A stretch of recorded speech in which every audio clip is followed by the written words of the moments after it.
Welcome to The Coach is In, the podcast for parent leaders who are juggling work, family, and life, and wondering if there's actually a way to do it all without falling apart.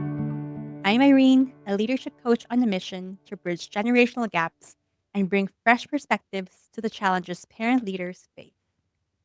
And I'm Cat, a coach, lawyer, and mom who's been there, navigating the tightrope of leadership at home and work, and figuring out what's actually worth the energy. If you're skeptical that balance, calm, or boundaries are even possible, we get it. We're not here for quick fixes or empty advice.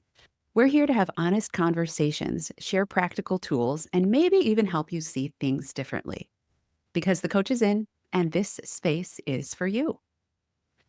So today's episode was inspired by Irene and I mutually watching separately, but sort of on around the same time, the show Adolescents on Netflix, which is really hot right now and so thought-provoking. My big takeaways as a parent, wow, there was just so many, but social media, emotional regulation, et cetera, et cetera. Irene, how about you? What were your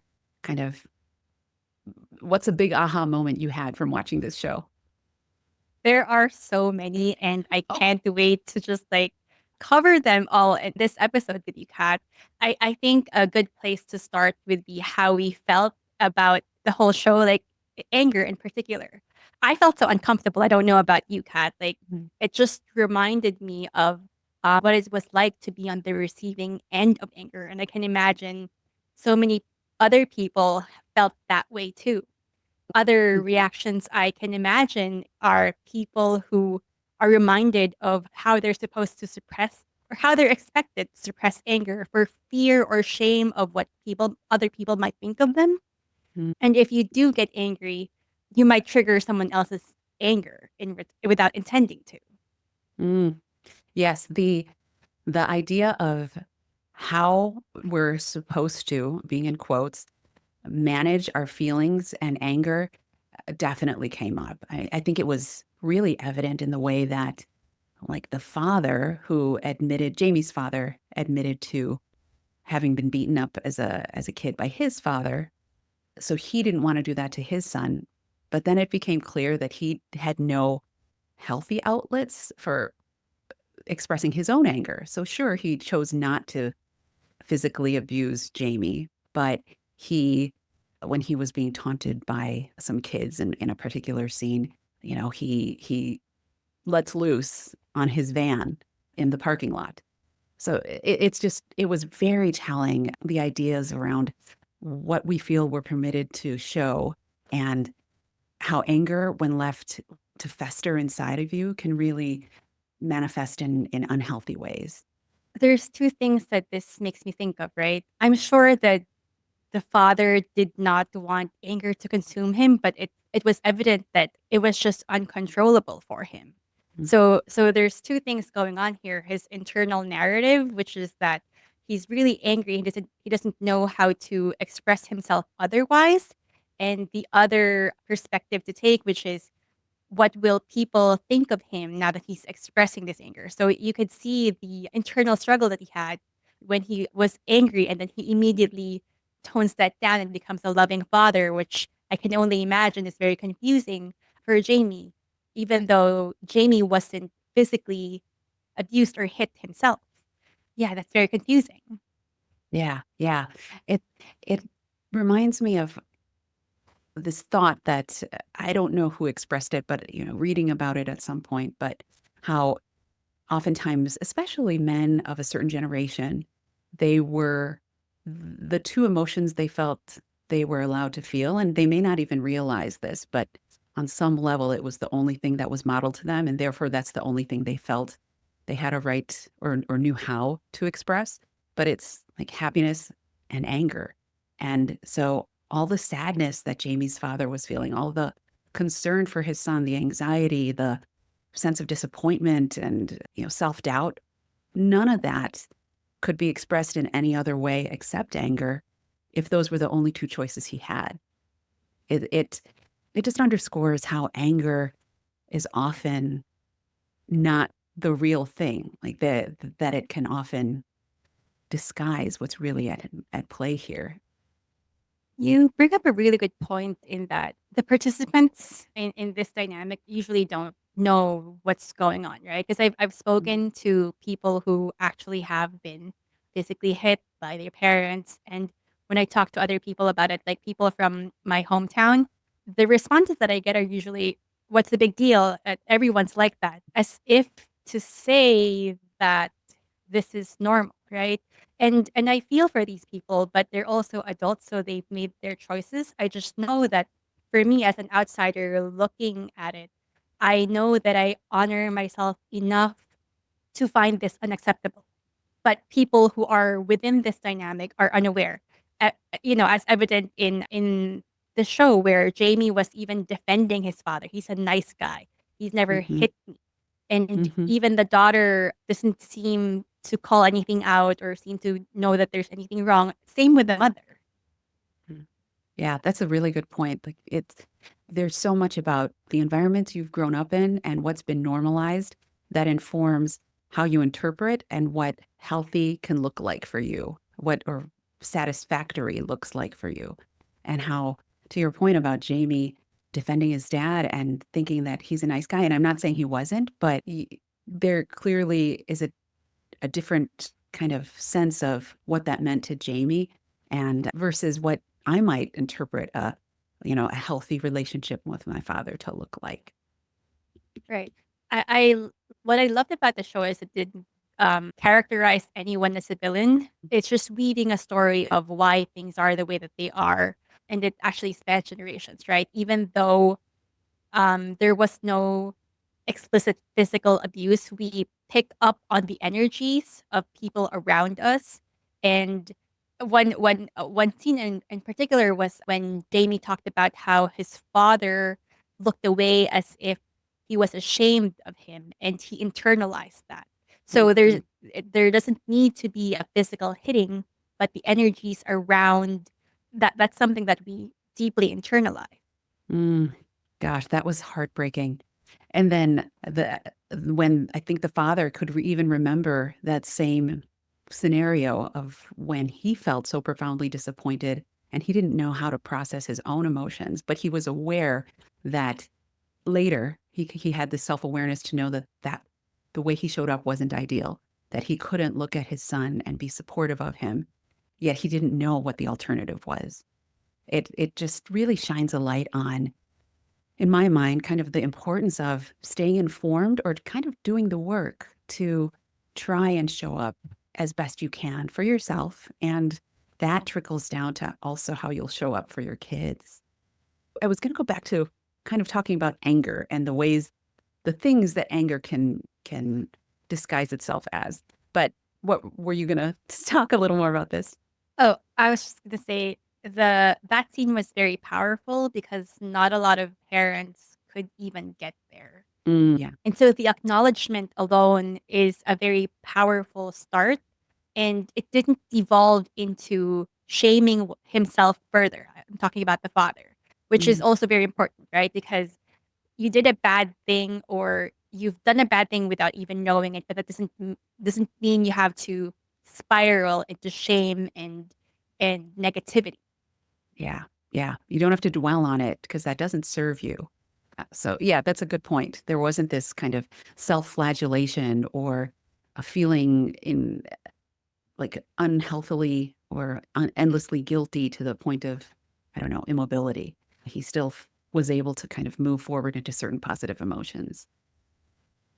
Before this call, we were kind of touching on anger and feelings of safety. And I'd love for you to share some of what we were discussing and what you were sharing around that. So my observation is that anger is really just the part of us that's protecting our unmet need for safety. If you listen deeply to anger through the lens of compassion, you can hear the pain beneath that anger. And so I actually had to rewatch the third episode where the psychologist was interviewing Jamie. And I had to go back to the scenes before Jamie started throwing a tantrum or throwing a fit. Mm. And of the times that his anger was triggered, you could tell that the psychologist was getting into something deeper that he was deeply ashamed of or Mm. something that was deeply painful for him. For example, when he started sharing that he was targeted for bullying because he was ugly. That's a really, it reminds me of something that we've touched on before, but this importance of trying to peel back the layers of the onion in whatever circumstance. But it sometimes isn't enough to accept something at face value, but ask ask why. Like, why are you angry? I'm angry because you're asking these questions. Why are these questions making you uncomfortable? Just kind of really continuing to dig to get at the heart of the issue here. And to your point, like in Jamie's instance, there was that deeper insecurity around how he looked and his, how he might have been cast as this less than masculine person and how that impacted him and like his shame around that was instead being expressed as this incredible rage. Oof, that was so whew, that third episode really had me feeling so anxious and like my body physically I felt a sense of release when that episode ended because for that whole hour and whatnot, I could feel that just the tension building up in my muscles. I don't know about you, but it was a really powerful episode. It was. I actually was paying attention to Jamie, but I was paying attention to the psychologist even more and how she handled it because Mm, if you can imagine someone a 13-year-old throwing a fit like that, and if you cannot regulate your own emotions, can you imagine the reciprocal anger that Jamie would have received, say it if it was handled by someone who was equally hot tempered or didn't know how to handle the situation? yeah. That was impressive to watch. But I also felt the restraint the psychologist was exercising and masterfully handling the conversation to be steered back into her objective. Mm, mhm. It's it's funny how staying calm in reaction to someone's anger is not I don't think that's what we typically see or expect in the media, mainstream media, and certainly not in roles that depict men where, it's this gang fighting this gang or revenge is this undercurrent of so many films and action films that are fun to watch, but nonetheless, it's a constant escalation of anger or an escalation of violence. So, yeah, I think it was wonderful to watch how not reacting in that way and choosing to stay deliberately calm, how that can yield the results you ultimately want. With Jamie ultimately settling down and kind of, it almost felt like he had split personalities or something, where he would go into this rage mode where I could easily see him blacking out in his memory and forgetting what was happening in those rageful moments. I I thankfully have not experienced something like that, but I've heard of people where they call it a blind rage because you almost black out in terms of what you remember and your emotion is so it overcomes you so much that everything else is tuned out. But the psychologist was able to kind of ride out the storm and get to that place after the fact where he was calmer and more able to answer her questions, etc. Had she reacted, like you said, with an equal amount of force or greater antipathy, it would have just kept spiraling into just disaster. It's a tricky question. It's a tricky balance to achieve and a personal decision, I think, right? Because when your own need for safety is triggered, wouldn't you activate that fight mode as well? I've spoken to a couple of men about this, and their response is more immediate than, say, for us women. And I think the trouble there is like, how do you exercise restraint?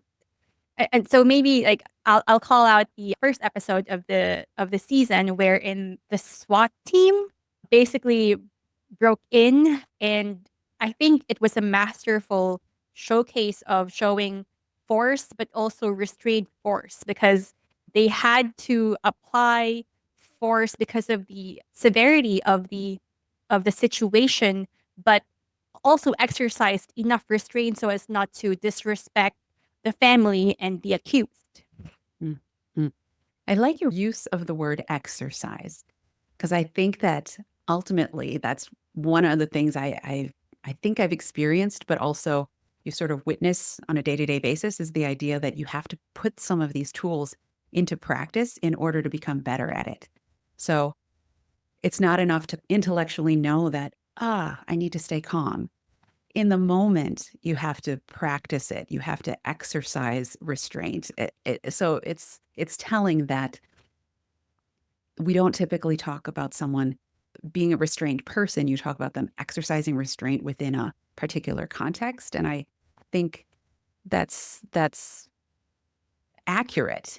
We have to expect ourselves to actually try to do these things, and we may not do them well, but it's the only way that we will ultimately get better and better at it.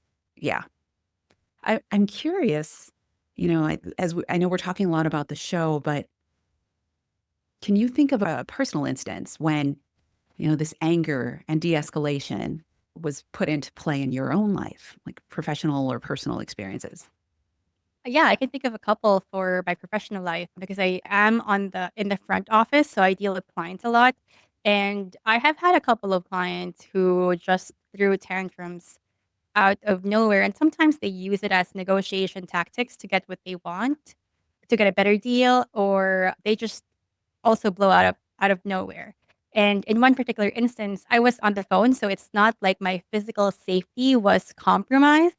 And so I was confident that if I just let the client express himself, I could actually understand where they're coming from if there was any validity to their concerns. And if there wasn't, I didn't have to take it personally. And I just kept coming back to the objective on hand, which is to talk business. There was one particular instance where a client was just yelling at me over the phone and then eventually hung up. And then he called me back and apologized Mhm, because it turns out that it wasn't about me. It was just that he's dealt business with someone in our company in the past and it didn't go well. So, this example just goes to show you that when someone is angry, it's usually about them and not about you. mhm, And so the best thing you can do is to stay calm. If you could listen beneath the energy and what they're saying, it might reveal to you something about them that could actually help you de escalate the situation even further, mhm, especially if mm, your physical safety isn't compromised. yeah, It helps to have an objective. For me, it was a professional objective. And for the psychologist in the show, she kept it back to the conversation. She didn't let Jamie trigger her because he was trying to bait her into a reaction. mhm, Um, mhm, yeah. yeah. This talk of emotions, etc. It's bringing up for me my own experiences with my dad, who's quite hot tempered. He's mellowed a little bit over the years, but I have vivid memories of him getting very angry, mostly at situations. Sometimes my mom was the brunt of it. Sometimes it was us. But as the youngest, I think I was the most adept at staying out of his way and learning what not to do. But staying calm certainly was something that I know helped him stay in a better headspace. My sister is super hot tempered as well. And I saw how unproductive it was for her to shout back and then he would shout back and then, tears and anger and silent treatments for days. Whereas, you know, I kind of learned that if I just let him say his piece and then I couldn't, I could, would process through it more quickly. And he would also more quickly get to a place where he could hear me when I raised my objections. Whereas in the moment, I think that he would often hear objections as rebellion or insubordination or disrespect. It's so kind of learning the nuances of a person if it's in a family dynamic and it can be helpful. I think for me, I was you referenced understanding kind of what the anger is really speaking for. And I know a lot of my dad's anger was really worry, whether it was worry about us, concern about how or whether he could provide for us. Those were things that would tend to manifest as anger. And as I got older, I could kind of let him go off a little bit and kind of tune out, knowing that I can see where this is coming from. You're not actually angry at me. You're angry about like the situation, or you're angry because you're really worried. And it has less to do about distrust in me and more to do with your overwhelming sense of concern for my well-being. So it's interesting to think about the various ways that I think we all have personal stories where we can think of good or bad examples of how to manage someone else's anger. That's tough because on a personal level, I too grew up in a household where when someone's angry, like just the house is just reverberating. Like that's the kind of anger that I experienced growing up, and it could get physical. And especially when you're younger, you don't really have the wherewithal to understand emotionally and mentally what's Mm, going on. And to be walking on eggshells in a household where you don't know where the next trigger is going to be mm, could be very, I mean, uncomfortable mm, is an understatement. I was your sister. I was the rebel. mm, So I mm, spoke up because I would say like I'm not your punching bag. I'm not. There's no correct answer to this. I think everyone's experiences are different, and the choices that are available to you are also different. So whatever response you choose, whether that's to walk away from the situation mm. or find a diplomatic way to circumvent the triggers, are all acceptable. Like use all of the tools that are available to you. Yeah, yeah. And like you said, depending on the person, depending on the context, some of those tools may be more readily available. Like my dad was definitely someone that just needed to rant. And so giving him the space, and I would kind of mentally choose not to take it personally. That's a tool I can use with him, but I'm not he's also not someone I could really walk away from. I think that if I were to say like I'm not listening to this and walk away, that would be it would cause him to escalate. So, yeah, just being thoughtful about you mentioned I think we mentioned staying calm, that's one way to help diffuse and de-escalate, giving them time to vent and, just all of the different ways we can think of to cope are valid and reasonable and using what you have that makes sense in the moment. Hmm. Actually, a good resource for this is the book called Rethinking Narcissism by Dr. Craig Malkin. I didn't get the chance to remember all of the tools that he suggested you can use, but that's a good resource. You can apply the same strategies with someone who's angry, especially if you are in a situation where you can't really leave the household. Mm, mm.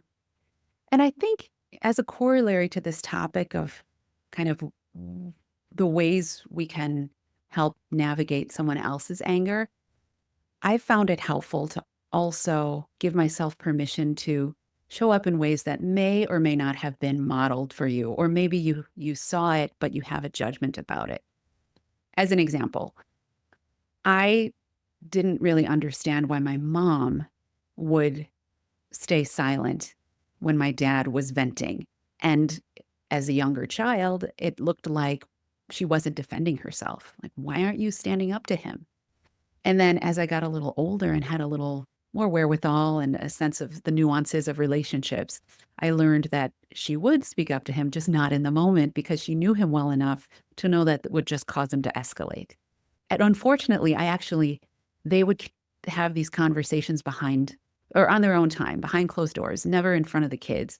So it wasn't until I was, a tween or a teen that I started to realize, like, oh, he did apologize to you.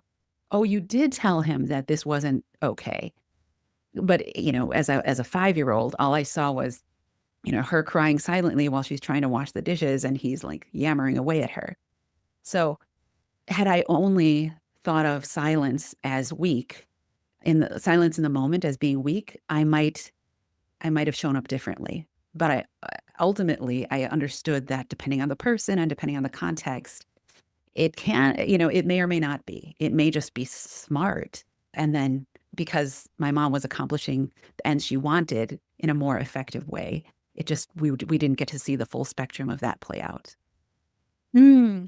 I love that because oftentimes when we think about strength and power, it's usually loud and obvious, but Mm, it's not. Like there is power in silence, there is power in gentility, there is power in diplomacy, and yes.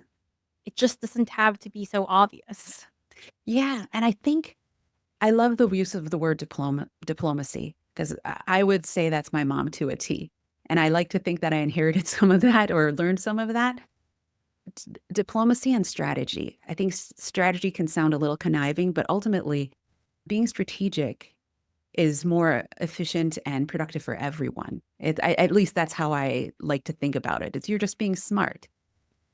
So choosing what might look like not the most outspoken thing in the moment, but in service of the greater good and the greater end is definitely something I think we should all normalize a little bit. And we don't see as much of with our in our current political climate. There's a lot of I get to voice my opinion and I'm going to do it right now and in the moment, not necessarily thinking about could I be served better or could my cause be served better in a different way. I love that. I share your sentiments completely. I want to stay away from the news. I want to stay away from social media, even from LinkedIn, because the general energy is doomsday energy.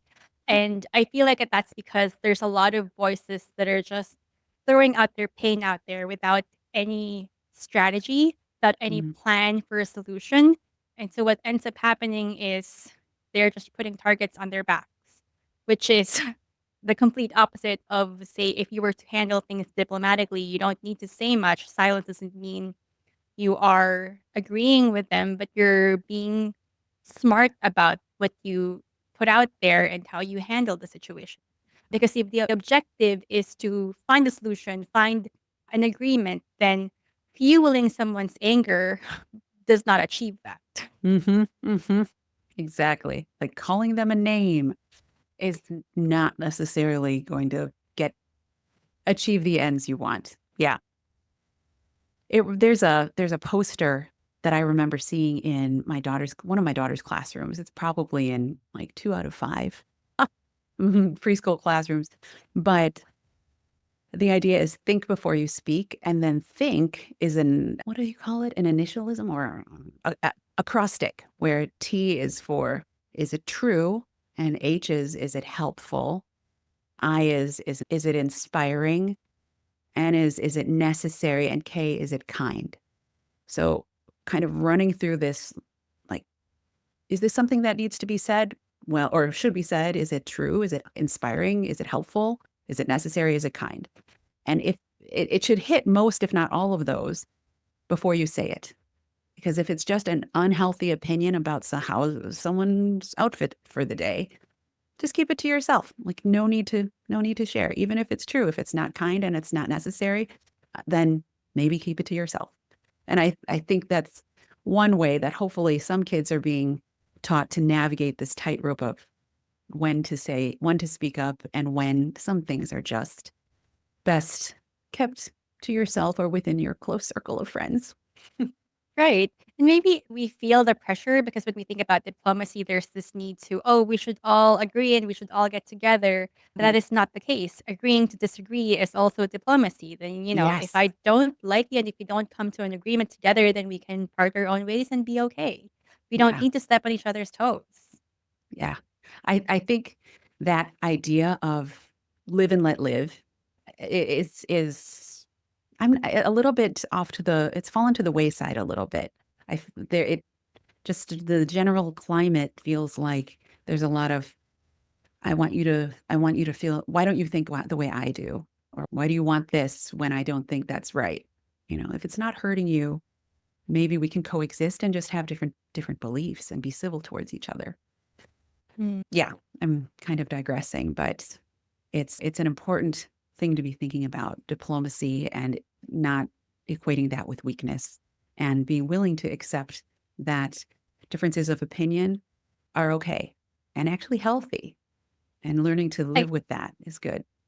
mm, I can't believe that this just occurred to me because we touched on anger on a personal level, anger on a professional level, and now anger on a societal level. And that Mm, seems to be why the world is where it is because everyone has a need that is not being met, and everyone's just throwing it out there without anyone stepping up to provide a solution or to take a step back and hear the other side before sharing theirs. Because no one's going to listen to you unless they feel heard first. mhm, mm. Very, very true. Very true. I think that's active listening or empathy 101, right? Is you have to make the other person feel listened to and heard before you can expect them to really hear you out. Thank you for bringing that up because that does resonate in this scenario for sure. Yeah. Well, Irene, I think, I'd love to hear what your one thing you might want listeners to take away from this episode. I go back to anger is just the part of us that's protecting our unmet need for safety. Mm, So if you listen deeply through the lens of compassion, you will hear the pain beneath someone's anger. mm, mm. What about you, Kat?